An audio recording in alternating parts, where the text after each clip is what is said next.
Informasi selanjutnya, Saudara, jelang Nataru, harga sejumlah komoditas komoditas pangan di Pasar Al-Mahira Lamdingin, Kota Banda Aceh menunjukkan kenaikan yang signifikan. Diperkirakan terus meningkat hingga akhir tahun. Ya, kondisi ini dipicu minimnya pasokan impor dan faktor musim panen lokal yang belum optimal.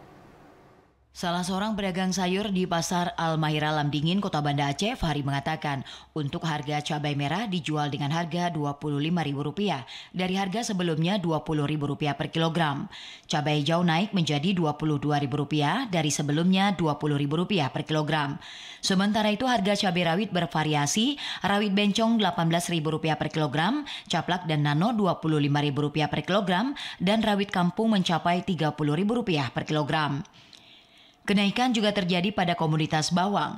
Bawang merah kini dijual Rp37.000 dalam 2 minggu terakhir. Bawang putih berada di angka Rp45.000 per kilogram, sementara bawang Peking naik menjadi Rp28.000 per kilogram.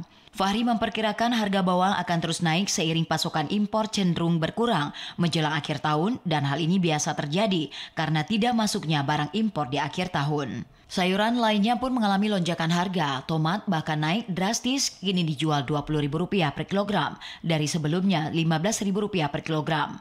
Kenaikan ini diakibatkan stok yang terbatas. Agak mulai meningkat lagi, mulai naik ya. Harga cabai hari penjualan 25 dari harga 20. Cabai hijau kita 22. Bawang putih jualan 45 per kilo. Kalau bawang kampung 37. Bawang Aceh, kalau bawang Peking 28 per kilo jualan. Harga tomat 20 naik ya. Dari harga 15 kemarin tuh. Melihat tren harga pangan yang perlahan meningkat, Fahri menyarankan konsumen bersiap untuk menghadapi potensi kenaikan harga seiring terbatasnya pasokan dan meningkatnya permintaan. Dari Banda Aceh, Teguh Ferry, TVRI Aceh melaporkan.